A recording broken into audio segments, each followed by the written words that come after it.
नमस्कार, आप देख रहे हैं एनटीवी निष्पक्ष और मैं हूं आपके साथ आयुषी श्रीवास्तव। धरती पुत्र मुलायम सिंह यादव आज हमारे बीच नहीं है।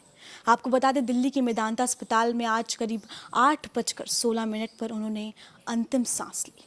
लेकिन अगर मुलायम सिंह यादव की बात की जाए तो एक लंबा सफर रहा राजनीति में, और सिर्फ एक भावी नेता नहीं, व्यक्तित्व की बात की जाए तो हमने वो तमाम तस्वीरें भी देखी जब वो नेताओं के साथ ज़मीन पर बैठ जाते थे। व्यक्तित्व उनका बहुत अच्छा था, लेकिन देखा जाए तो आज तमाम राजनीति में बात की जाए तो कहीं ना कहीं शोक की लहर है। आज हमारे साथ मदन सिंह चौहान जी मौजूद हैं, जो कि समाजवादी पार्टी में एक वक्त में विधायक भी थे, और इसके साथ साथ वो मुलायम सिंह यादव के साथ बेहद करीबी उनका रिश्ता था। कहीं ना कहीं पारिवारिक रिश्ता बात की जाए या फिर दोस्ती का रिश्ता बहुत ज़्यादा गहरा था। इन्हीं से हम बातचीत करेंगे और जानने की कोशिश करेंगे कि मुलायम सिंह यादव एक भावी नेता के साथ साथ व्यक्तिगत तौर पर वो कितने अच्छे इंसान थे। सर, आज कहीं ना कहीं भारतीय राजनीति में शोक की लहर है। मुलायम सिंह यादव एक लंबा राजनीतिक सफ़र, आप उन्हें बेहद करीबी से जानते थे। व्यक्तिगत तौर पे बात की जाए तो बहुत सारी उनकी बातें सुनने में आती हैं कि सैफई जब जाते थे तब वो ज़मीन पे बैठ जाते थे, नेताओं के साथ उनका कहीं ना कहीं भेदभाव नहीं था। आप किस तरीके से उनको बताएंगी व्यक्तिगत तौर पे? देखिए, आज का दिन मैं समझता हूँ कि राजनीति में ही नहीं बल्कि उत्तर प्रदेश की राजनीति में भी, भारत की राजनीति में भी एक बड़ा दुखद और बहुत बुरा दिन मैं महसूस करता हूँ। मैंने पूरे जो उस विचारधारा के समाजवादी और लोहिया की विचारधारा के लोग हैं, उनको एक आज बहुत बड़ा झटका लगा।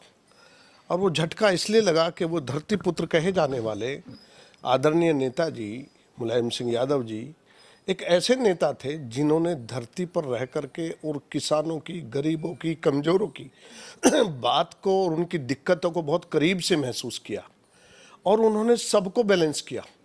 राजनीति में रह करके एक व्यवहार के द्वारा, अपनी कार्यशैली के द्वारा हर व्यक्ति को जो भी उनसे बात करता था तो उसको ये लगता था कि नेताजी तो मेरे ज़्यादा करीब हैं। इस तरह की खूबी हर नेता में आप नहीं ढूंढ सकते। आज का परिप्रेक्ष्य बड़ा परिवर्तन में आ गया है, लेकिन नेताजी ने जो आयाम दिए हैं, नेताजी ने जो शुरुआत की है इस राजनीति में, किसानों के लिए, जवानों के लिए और गरीबों के लिए, पिछड़ों के लिए एक ऐसा आयाम किया, और उन्होंने किसी को नाराज़ नहीं किया। उन्होंने कभी ऐसे, मैंने उनको कभी गुस्से से बोलता भी नहीं देखा ढंग से, कभी उन्होंने गुस्से से नहीं। अगर किसी कार्यकर्ता को भी उन्होंने कोई नाराज़ हुआ फिर दोबारा बुला करके पूछते थे। मुझे एक दृष्टांत याद है, मैं कई बार उनसे जब मिलने जाता था तो मुझे उन्होंने बुला के कहा, मैं पहली बार विधायक बना था 2002 में, तो उन्होंने कहा, देखो सुनो मेरी बात, पहली बार तो जनता चुन लेती है, अब की बार तुम्हें संघर्ष करके जीतना है। तो नेताजी का व्यक्तित्व बहुत बड़ा व्यक्तित्व था, और उस व्यक्तित्व को हम लोग अगर समाजवादी में संजोए रखेंगे तो निश्चित तौर से समाजवादी ही विचारधारा बनती है।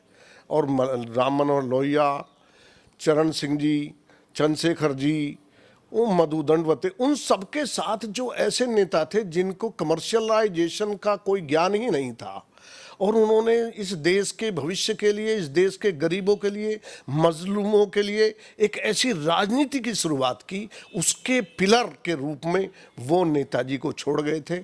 और नेताजी ने उस को कई बार मुख्यमंत्री के रूप में हो, चाहे रक्षा मंत्री के रूप में हो, एक आम जनमानस तक अपनी पहुंच बनाकर, उनके साथ बैठकर, उनके साथ खाना खाकर, उनके साथ अपने साथ बुला करके जो उन्होंने उदाहरण पेश किया, उसका कोई विकल्प मुझे नहीं दिखाई देता। उस विकल्प की पूर्ति जो है बड़ा मुश्किल होगी।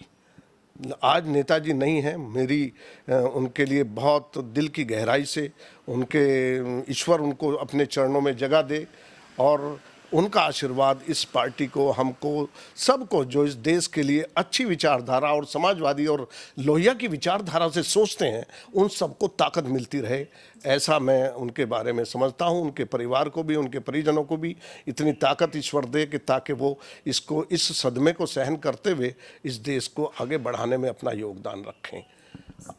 मैंने देखा सर, आपके बात करते करते आपके आंख में आंसू भी आ गए थे, आप कहीं ना कहीं भावुक हो गए थे। जमीन से जुड़े नेता भी कहा जाता है उन्हें, इस चीज़ को लेकर आप क्या कहेंगे? देखिए, जमीन से जुड़े हुए इसलिए कहा जाता है कि वो बड़े से बड़े आदमी से भी बात करते थे, वो बिल्कुल मध्यम वाले से भी बात करते थे, वो छोटे से छोटे बच्चे उनको भी बात करते थे, जो गरीब और कमज़ोर था। अगर वो कोई कभी उनके दौरे में कोई आदमी ऐसा उनको मिला कि जी मेरे पास, मैं बीमार हूँ, दवाई नहीं, तो तुरंत कार्यकर्ता से कहते थे कि इसको दवाई को पैसे दीजिए।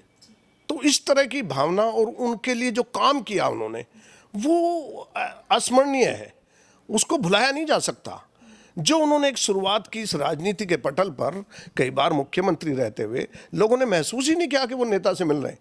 उन्होंने महसूस ही नहीं किया कभी वो एक बड़े किसी आदमी से मिल रहे हैं। उन्हें ऐसा लगता था कि नेताजी तो यार मेरे बड़े करीब हैं।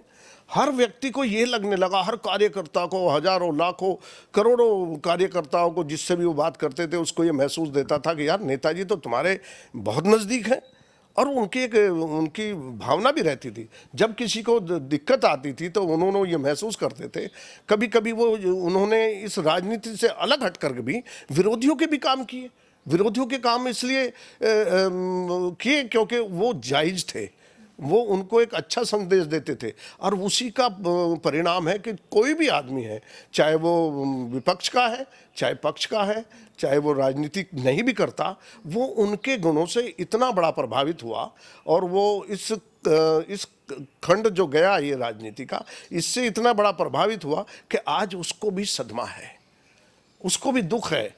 तो मैं समझता हूँ इतने बहुत नेता आते जाते रहते हैं, लेकिन जो जमीन से जुड़े हुए नेता के लिए एक आज संवेदनाएं व्यक्त हो रही हैं, संवेदनाएं हम आम लोगों की इस परिवार के लिए सब प्रेषित करना चाहते हैं। इसीलिए क्योंकि नेताजी जैसा शख्सियत, नेताजी जैसा नेता, मुलायम सिंह जैसा नेता इस धरती पर बहुत जल्दी नहीं आते, बहुत रेयर हो। उसमें एक अब संभावनाएं आज नगण्य लगती हैं। कभी विकल्प के रूप में कोई शख्सियत आई तो मैं नहीं कह सकता, लेकिन आज वैक्यूम हो चुका है। इस वैक्यूम की भरपाई कैसे होगी ये आगे भविष्य बताएगा। सर, कहीं ना कहीं उनके फैसलों की बात की जाए, 3 बार वो मुख्यमंत्री रहे, रक्षा मंत्री रहे और एक सपना था प्रधानमंत्री बनने का भी। उनके फैसलों की बात की जाए तो पार्टी के हित में किस तरीके के फैसले जो आप समझते हैं उन्होंने काफ़ी अच्छे लिए? देखिए, जहाँ तक फैसलों की बात है, वो अपने फैसलों पर अडिग हो जाते थे। और वो जनहित के लिए जहाँ कोई न्याय की बात होती थी, जब राजनीति में न्याय की बात होती थी, वो अपने फैसलों पे हमेशा अडिग रहे हैं। वो उन्होंने इस उत्तर प्रदेश में भी उस नींव को रखा। किसानों के पानी को माफ़ कर दिया, किसानों को पानी का कोई पैसा नहीं लगेगा।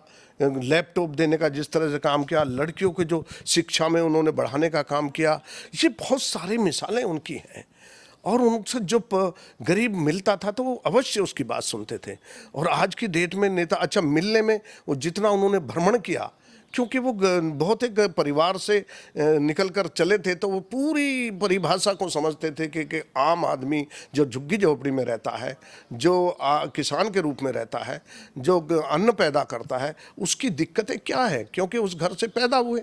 और आज तक उस चीज़ को वो हमेशा लेते रहे हैं। चाहे किसानों की पेमेंट की बात रही हो, चाहे गन्ने के सप्लाई की बात रही हो, चाहे गेहूं के उत्पादन की और उसको मूल्य मिलने की बात रही हो, इन सब में उनकी अग्रणी भूमिका रही है। और इसलिए वो याद किए जाते हैं कि वो बजाय इसके कि आज जो कमर्शलाइज जीवन नेताओं का हो गया है, उससे परे थे। उनकी एक विचारधारा, जो राम मनोहर लोहिया की विचारधारा थी, उसको जिंदा रखने के लिए समाजवादी विचारधारा को उन्होंने आगे बढ़ाया और उन सब नेताओं का हमेशा सम्मान किया। और जिसको एक बार देखते थे और साथ रहते थे तो दूर से बुला कहते और ठीक है, वो घर वालों के भी उन्होंने उसके साथ साथ वो राजी खुशी लिया करते थे। तो इसलिए जो लोग दिल में जगह बना लेते हैं, और उस नेता के दिल में भी जगह बनाई जिन लोगों ने, और नेता ने भी उस रूप में हर कार्यकर्ता, हर व्यक्ति के रूप दिल में जगह बनाकर छोड़ गए। उस दिल की जगह को आगे क्या किस तरह से पोसा जाएगा वो मुझे संभव नहीं लगता। तो सर, क्योंकि उनके संबंध को देखा जाए तो आज विपक्ष पार्टी भी कहीं ना कहीं भावुक हो जाते हैं। अब संबंधों की बात की जाए तो पारिवारिक रूप से किस तरह से संबंध थे उनके, जो नेताओं से थे, कार्यकर्ताओं से थे, या जो आम लोग थे, उनसे संबंध कैसे थे? देखिए, उनके संबंध बहुत नज़दीकी के थे। हमारा छोटा भाई जाए या कोई कार्यकर्ता जाए, अरे अशोक तूने वो नहीं किया, तुम ये आओ, तो इस ढंग से वो बुलाते थे जैसे ये लगता था कि ये मेरे परिवार के गार्जियन हैं, माँ बाप की तरह वो डील करते थे। तो इसलिए पारिवारिक संबंध और वो हमेशा बिल्कुल स्पष्ट होकर के भाई तुमने ये नहीं किया, तुम ऐसा करिए। और बहुत उनको ये लगता था कभी भी अगर कोई कार्यकर्ता नाराज भी हो गया उनसे तो फिर उसे दोबारा बुलवाया करते थे। एक बार मुझे दृष्टांत याद है कि मैं थोड़ा सा दूरी बन गई थी, आए थे, तो उन्होंने मुझे कई लोगों को भेज करके और मुझे बुलवाया और कहा उसे भेजो। और उन्होंने मुझे आकर के बैठा करके अशोका रोड पर ही, तो मुझे उन्होंने पूरा समझाया, भाई तुम्हें ये ऐसा हुआ, कहीं कोई बात है तो हम उसको ध्यान रखेंगे। तो इस तरह की बातें आज अगर जरा सी नाराज़गी हो जाती है तो दूरियां बराबर बढ़ती है, और उस तो ऐसी दूरियां बढ़ती है, एरोगेंट इतना हो जाता है आदमी। आज वो चीज़ देखने को नहीं मिल रही। इसलिए अगर नेताजी ने कोई बात कह दी, हमको भी जब टिकट देते थे, मदन काम करिए, जाइए काम करिए, तो उसको कोई डिगाने वाला कोई नहीं मिलता था। वो बड़ा सोच समझ के डिसीजन लेते थे। उनका जो विजन था, उनकी जो अनुभव था, वो इतना मजबूत था कि वो बहुत ज़्यादातर बातों में उनका बिल्कुल अनुमान मजबूत निकलता था, सटीक निकलता था। इसलिए वो हमेशा डिसीजन भी जो ले लेते थे, फिर उसको डिगा पाना बड़ा मुश्किल था। और वो कोई रेयर ही कोई बात हो तो मैं नहीं कहता, लेकिन बड़े आसान तरीके से वो जो है मदद किया करते थे।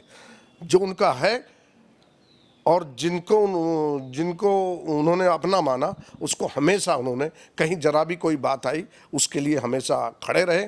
और जब भी पार्टी के आज से जोड़ तोड़ की बात आई तो हमेशा बुलंदी के साथ वो बात किया करते थे। और कार्यकर्ता में इतना जोश भर जाता था कि नेताजी के लिए हर हाल में कुछ भी करने को तैयार हो जाता था।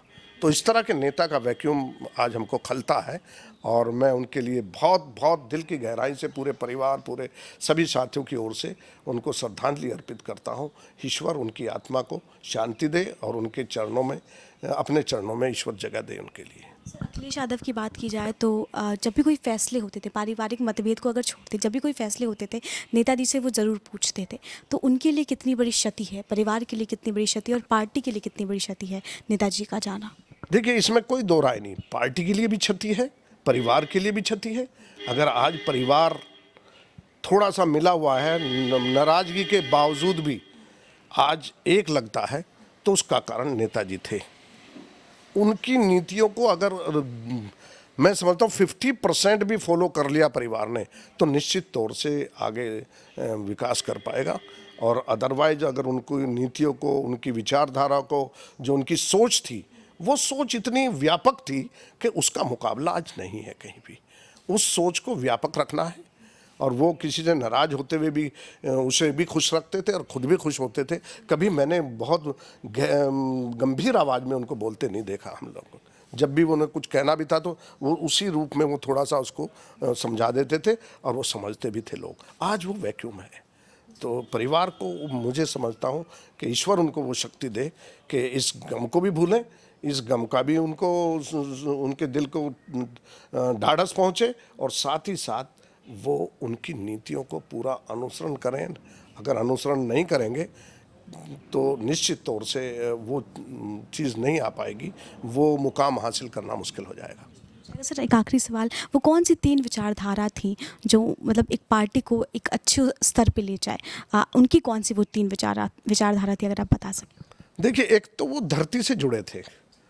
जो आदमी अपने क्षेत्र, अपने प्रदेश, अपने भारत की भौगोलिक स्थिति से वाकिफ ना हो, वो नेतागिरी नहीं कर सकता। दूसरा, अपनी बातों के धनी थे। तीसरा, वो आसानी से उपलब्धता में थे।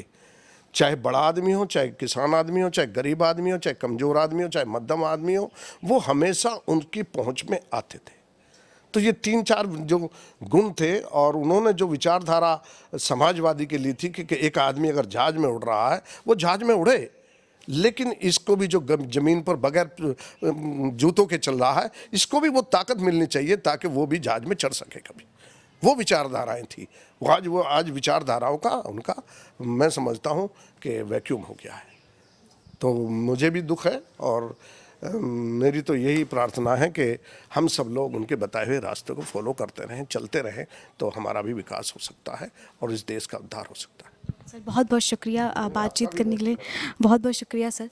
तो आज मुलायम सिंह यादव हमारे बीच नहीं रहे, और NTV निष्पक्ष की तरफ से नेताजी को विनम्र श्रद्धांजलि भी। आप देखते रहिए NTV निष्पक्ष।